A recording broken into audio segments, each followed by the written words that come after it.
96.9. Tout ce que vous savez Compte sur moi. va changer pour toujours. On n'échappe pas au destin.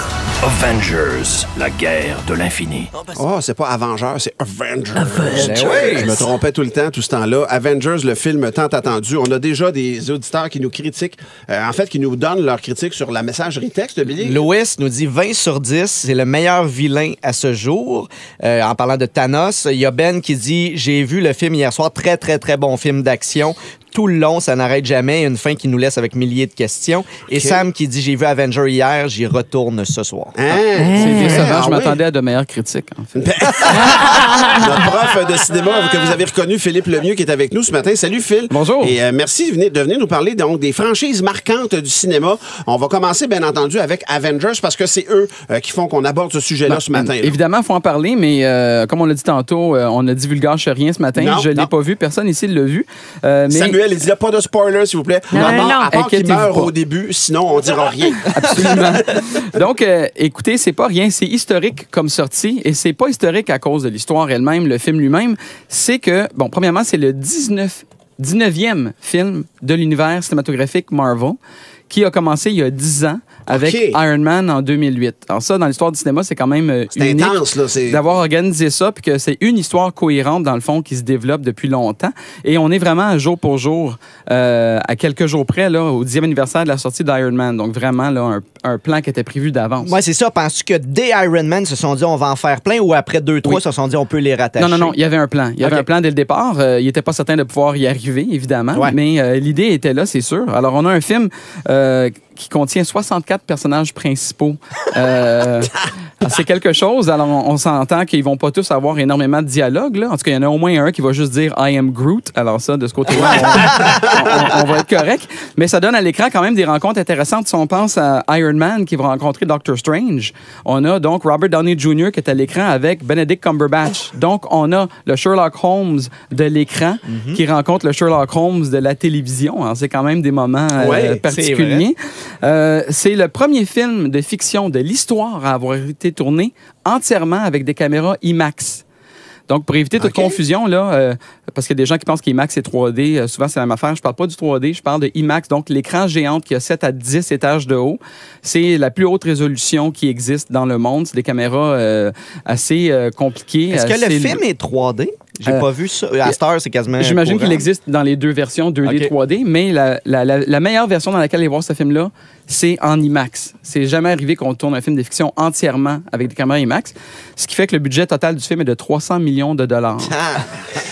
C'est le deuxième film le plus dispendieux à tourner dans toute l'histoire du cinéma. Le premier avait été Pirates des Caraïbes, le volet numéro 4, qui avait coûté 374 et des miettes millions de dollars. Mais, Oui, c'est mais, très, ouais, très cher. mais lui aussi, la suite d'une longue série, là, quand même. là, Oui. mais c'est de l'argent, tabarouette. Et quand on considère que Marvel, en 1996, il n'y a pas si longtemps, s'était placé sous la protection de la loi sur les faillites, Il y a c'est Marvel, la Marvel. compagnie. Ah oui. Oui, c'est un renversement de Un situation retournement. là, Voyons. complet. Alors, ils se sont réorganisés alors qu'ils étaient sous la protection de cette loi-là. Ils ont décidé de diversifier leurs activités parce que la vente de bandes dessinées en tant que telle n'allait pas très bien. Alors, les jouets, les jeux vidéo et les produits dérivés ont fait en sorte de sauver Marvel. Et en 2008, avec Iron Man, ils ont vraiment découvert que c'était au cinéma que l'avenir de Marvel se trouvait, là.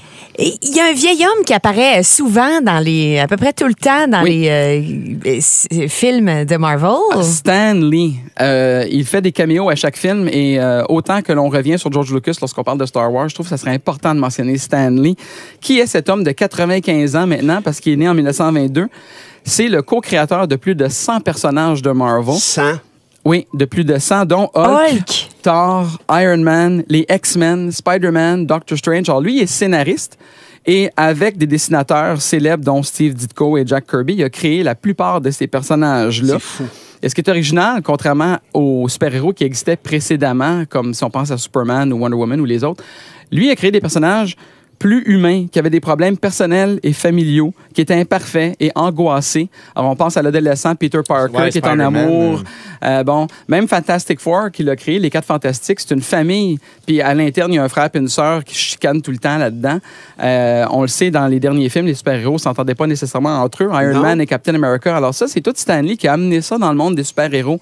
Que c'est pas parce qu'ils sont des super-héros qui sont pas humains, Ouais. puis qui n'ont pas des défauts, puis qui n'ont pas des opinions divergentes. Et c'est ce qui fait la force de Marvel, je pense. Tu parles du 19e film, Phil, de Marvel qui donc prend l'affiche aujourd'hui, mais tu sais, avec les séries comme James Bond, entre autres, on est rendu à peu près à l'équivalent. C'est quoi la différence que tu fais entre un univers comme celui de Marvel et une série de films comme celle de James Bond? Bon, ben c'est pas compliqué. Une franchise comme James Bond, par exemple, normalement tourne autour de un ou plusieurs personnages récurrents, comme par exemple Mission Impossible, Vendredi 13, Ghostbusters, James Bond, c'est toutes des franchises. Alors qu'un univers cinématographique comme celui de Marvel, c'est plusieurs franchises qui s'entrecoupent entre elles. Alors, Iron Man a eu droit à 3 films.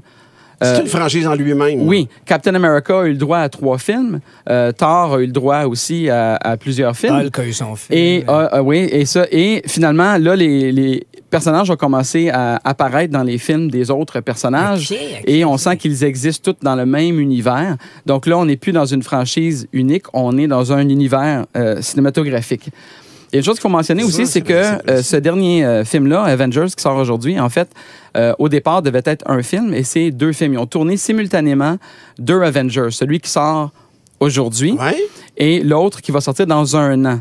OK, mais ils ont tourné, les réalisateurs, simultanément pour profiter de la présence de tous les acteurs. Les réunir puis faire l'horaire, là. Oui, c'est ça, exactement. Mais on comprend que c'est une mode parce que Harry Potter avait fait la même chose. Le dernier film avait été divisé en 2 volets. Twilight, que je n'ose pas mentionner, aussi fait la même chose. En tant que prof de cinéma, tu ne peux pas cracher sur un film. Est-ce qu'un prof de littérature doit lire tous les romans qui existent? Ben, c'est la base. Hunger Games aussi, on je va pense. poursuivre, mais avant, parlons aux super-héros de la circulation. Michel. On est rendu là avec Philippe aussi. Il y a 96.9. deux commentaires sur la messagerie texte. Phil, première des choses, Phil Lemieux, notre prof de cinéma qui est là ce matin. Où est-ce qu'on peut trouver une liste chronologique des Marvels? Elle dit, visiblement, j'ai du rattrapage à faire. C'est Karine qui nous demande ça. OK, ben il y a un truc qui s'appelle les internets. Ouais, non, mais je comprends, mais y a-t-il un site de référence facile? Il y en a qui l'ont fait suite à la sortie. Là, je l'ai vu passer souvent. Même sur Là, je vais essayer de vous le Wikipédia. trouver, là, mais il y en a qui ont fait un tableau, là, vraiment l'échelle. timeline, Ouais, là. un timeline, c'est ça que je cherche. OK, ben on retrouvera ça pour toi, Karine, puis on te dira ça personnellement. Et il y a Marie-Claude Royer qui a un oui, qui message. nous écrit « Je vous aime, je vous écoute à tous les matins, mais je suis obligé d'avouer que mes matins préférés sont ceux où le prof de cinéma est là. » C'est fin pour nous autres qui se lèvent à 4 heures tous les matins, mais on est content de le voir, nous autres, et c'est fait. Sinon, on peut retourner sur les bancs d'école, au cégep de Saint-Jérôme. Je pense que tu enseignes là-bas. Oui, effectivement. Philippe, pour revenir à notre sujet d'aujourd'hui, est-ce qu'il y a une série de films ou même un univers cinématographique qui est comparable à ce que Marvel a réussi à faire? Ben oui, on en parle beaucoup de l'originalité de leur plan, mais il y a quand même des séries. Alors, au niveau des franchises, il y en a une qui détient un record Guinness. Elle est inscrite dans le record des livres Guinness comme la plus vieille franchise de l'histoire. Star Wars? Non, loin de là. Le premier film date de 1954 et on est rendu à 32 films dans la James série. Bond. Non plus. James Bond? Non plus. voyons. Ça, c'est Godzilla au Japon. Mon ben Dieu. oui, c'est vrai. Tout à fait. Et Godzilla, Godzilla date de films. 1954 et ils sont rendus à 32 films japonais. Ça, c'est sans parler des films américains. Juste dire ça pourrait être une question de quiz night. Là, on l'aurait échoué. On se serait fait ramasser le 9 mai. Et on le sait qu'ils sont en train de créer un univers cohérent parce qu'il y a eu King Kong, dont j'ai déjà parlé en ondes, et le même studio va faire rencontrer King Kong et Godzilla. Mais dans l'histoire, ces genres d'univers cinématographiques-là, il faut remonter aux années 30 avec les monstres du studio Universal. Il y a eu Frankenstein et Dracula en 1931 qui ont été de très grands succès avec Bela Lugosi dans le rôle de Dracula. Et ensuite, il y a eu des suites. Comme avec Iron Man et Thor, il y a eu Bride of Frankenstein, Son of Frankenstein. Ensuite, le loup-garou s'est rajouté, la momie. Et là, finalement, en 1943, le studio a eu l'idée de faire un film qui s'intitule Frankenstein meets the Wolfman. Alors là, les deux monstres dans le même film.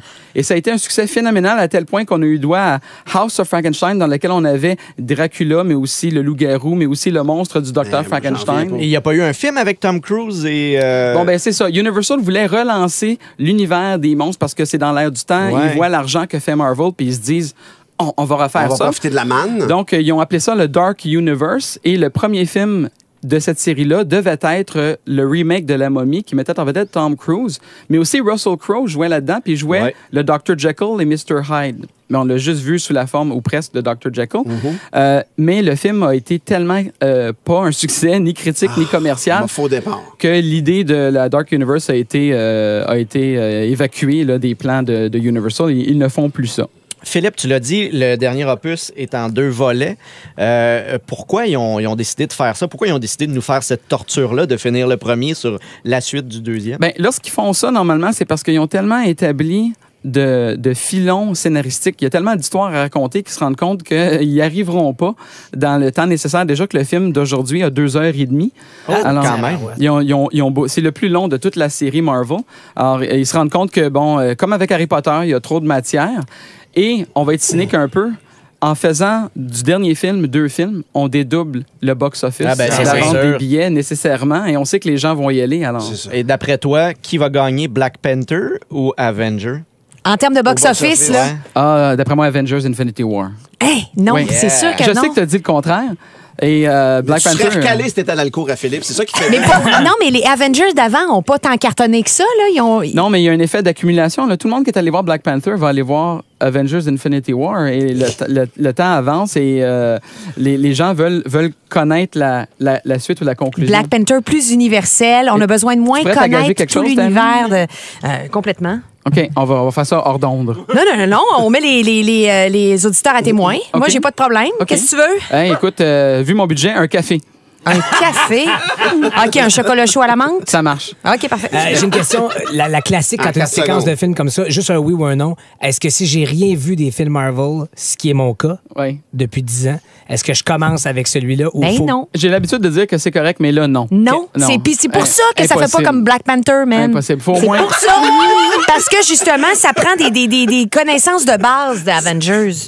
En tout cas, il faut que tu aies une connaissance des comic books ou bien que tu aies écouté les films avant. Bon, ben, Tammy a terminé ma chronique. Oui.